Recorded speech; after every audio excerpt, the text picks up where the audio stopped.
All right, Fierce Challenger Series 10 is in the books, and with that, we get the immediate reaction with Zach Partridge. Zach, a really fun night of fights, a very interesting night of fights. Lots of things happened. Obviously, we're going to pick your brain about all of it, but we're going to start with Micah Murdoch getting it done versus Quinton Henderson. Yeah, I thought it was a really good fight, really good back and forth fight. I thought Quinton actually had some moments. I thought the fight was a little closer and closer at moments than the scorecards reflected. I saw 30-27, but at the end of the day, I thought it was close, but I think, they got it right. I thought Micah just did a little bit more and, told me he wants Walker Pelto next, so that could be fun. We'll see what happens, but I like Micah's confidence. I feel like he knows where he needs to grow, and that's really important. I hope Quinton can recover and we can see him back in there too. I think both 185ers have pretty good bright futures ahead of them. Nico Mascarenhas taking care of business versus Nico Suascoon. What a fight that was, and what a pop that was for Mascarenhas. I mean, both of them were fantastic. The battle of the Nicos. Nico Mascarenhas. That one. He said, he vicious ground and pound, but Nico Suascoon, he did some really good things, had his moments in there, had his back. Just couldn't get it this time. He was just so electric in his first performance, and it's like, sometimes it's hard to be the 1-0 guy versus the 0-0 guy. The 0-0 guy has some film on you. You don't necessarily know what he's about. I think there's some advantages to being the 0-0 guy sometimes, fighting the guy with a fight, because you have some film on him. And I think Mascarenhas, sorry if I said that wrong, but I thought he executed a very good game plan. The Tooele Martial Arts Academy usually does. They're excited to see them progress in the featherweight division. Walker Pelto besting Riker Wood at 185 pounds. You just mentioned it to me before we turned this on. Walker Pelto is a problem. Giant problem. Idaho State champion wrestler, composed, looked like he was just having a lot of fun in there. I didn't see a lot of nerves from the kid. He just seemed to be embracing it, enjoying it. Good mood at weigh-ins, good mood here, just happy to be a part of it. And we'd be more than happy to have him back. Love that kid, love the energy he brings. Riker Wood brings a whole bunch of fun energy to the show as well. I really like that kid's swagger and his style. He got a good win in his first fight when somebody wanted to hang out with him on the feet and he could kind of show his striking. And, this time he got a different stylistical matchup. I applaud his coaches for allowing him to fight a stud wrestler like Walker. Riker is teammates with Lane Dalton, and he said, Riker's in the gym with stud wrestlers all the time. Let's see how he handles one in the cage. And so his coach, let him try, and I thought that was really cool. I would love to have Riker back with against maybe more of a stylistic, now fun matchup as the striker. And then I would like to see, I hope to see Walker back very, very soon. Kid's a stud. Dante Morales moves to 2-0 as well versus Devin Monty. That was a fun one. I mean, yeah, Devin Monty came up and he did some good things. I just think that Dante, his grappling got it done. The kid's a stud, man, and he's just really composed, really good at when he gets in a position, making the most of it and not losing positions. I thought his jiu-jitsu and his grappling was very, very disciplined. Another good 125er coming out of Agema. How about Jackson Judd getting the win in emphatic fashion? That one was unbelievable. I mean, Jackson, what was that fight happen? Less than 3 weeks notice, and 2 weeks. Less than 2 weeks notice. And Jackson Judd, I don't think nobody really knew what he's about. Their gyms never fought here before. I didn't know much about him. He was just ready to fight at 135 or 145, and he said, I want anything, and I said, hey, here's this, and he 2-1 for your debut, and you said I'll take it, and then you come and you execute the way that he did. I think Dylan came out a little flat, came off a long layoff. I think he is one that it would serve him very well to kind of get back in the cage quicker rather than later after the long layoff of almost a year. Hope to see him back. But, Jackson Judd, kid's a stud, man. Kid's a stud. Michael Pfeiffer, wrestling. The wrestler, Michael Pfeiffer. We haven't seen a whole lot of that. I mentioned it on the broadcast. He was on the bottom for the majority of those first 2 fights. Looks like a completely different fighter here tonight. Yeah, and what was impressive, Lee's the judge I was sitting next to. He had it down 2-0. Taylor was up 2-0 on him. So getting the third round finish, I don't know how the other judges had it, but he was down 2-0, so he needed that finish in the third to get his hand raised. If other judges were consistent with the one I was sitting next to.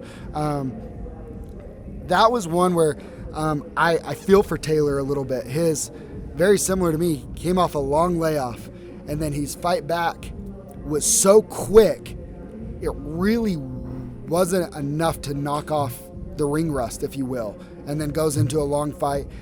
Taylor mentioned that he just really didn't think that Mike was going to be able to do it, and I don't think he respected his grappling. Taylor did not respect Mike's grappling enough, and Mike, as he has shown in every single fight, whether it's in the Fierce cage or the Crown cage, he is getting better every single fight as he moves to 3-1 and puts himself in the title picture in the middleweight division. I mentioned it on the broadcast. I'm very curious as to what the future holds for Pfeiffer.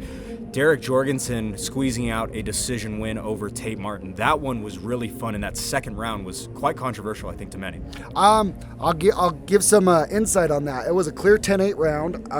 Again, the judge I was sitting next to, hands down, I'd be very surprised if the other 2 judges didn't give him a 10-8. But at the end of the day, if you look what the ref is looking for to not get the stoppage there, it's the eyes, right? Is he hurt and how bad he's hurt?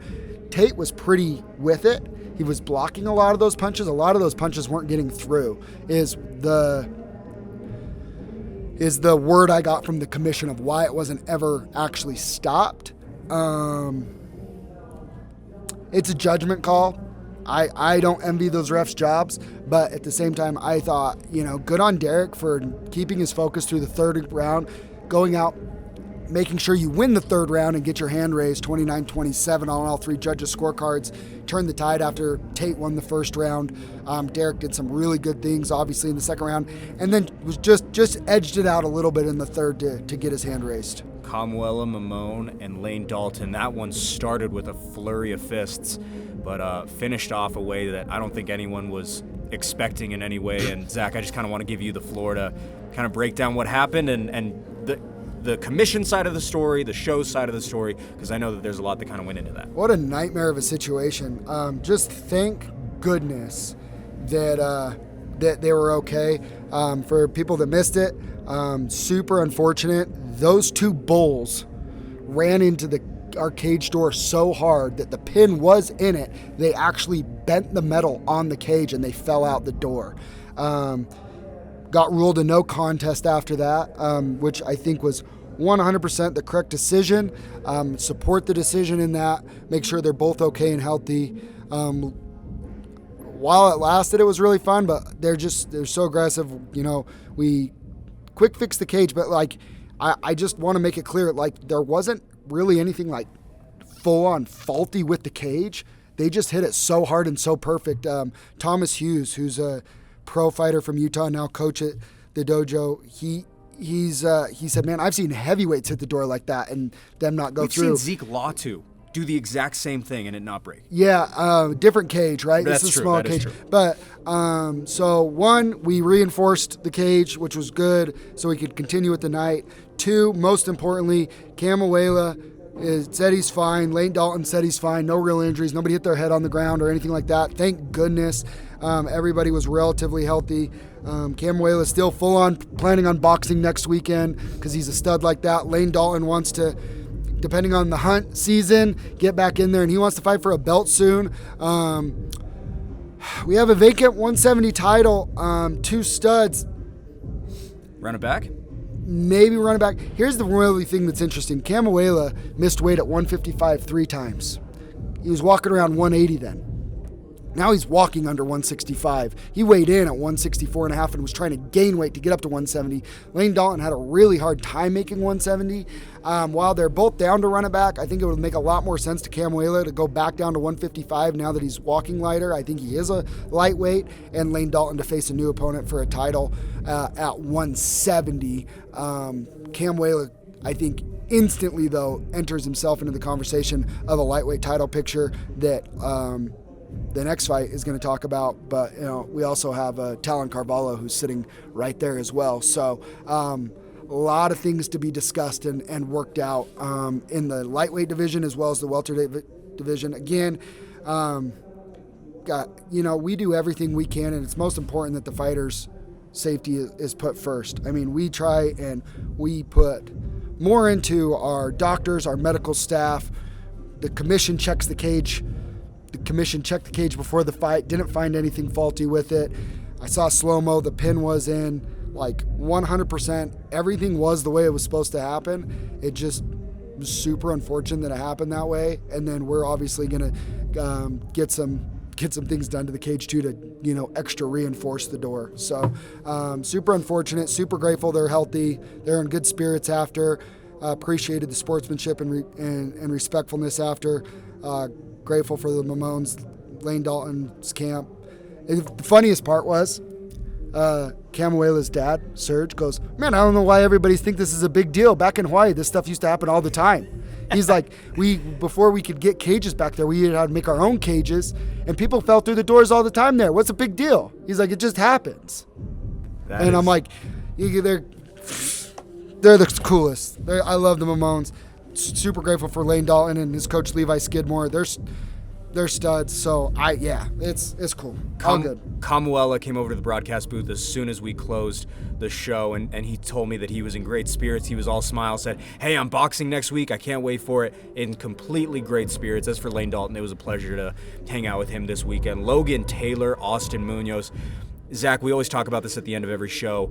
I think clear as day, that's fight of the night for as long as it lasted. That was really, really fun and a great way to bounce back after the cage door. But Logan's a problem. I said it after 4-0. I don't really know what else to do with him other than give him a title fight. There is another fighter that has been offered a title fight as well in that division. So we'll see if we can get a date and venue and everything lined up real soon, I think. But Logan Taylor called for a title shot. He is absolutely going to get it. 4-0. He's on a run of just beating some real studs, between Fierce and his Front Street win before this. It was super impressive. Love that kid. Love his energy. Austin Munoz. Holy man. I don't know why, what. I think he has a lot of other things going on. He said, maybe I'll do it again, maybe I won't, who knows? You're just feeling a lot of things after, but I'm like, if you're going to be anything as a fighter, be exciting. And Austin is exciting every time he fights. He's so fun, man. He's pretty electric, and to be able to show it in a win is one thing, but to be able to even show it in a loss, how fun he can make any fight, he's a good dance partner for a lot of guys. So I hope he's not done, just because as a fight fan, I would love to see him fight again. Fight of the night, arguably in that one. Performance of the night, I think it's fair to say 9 seconds of work, but Ricky Mamone takes care of business and is headed home with a belt.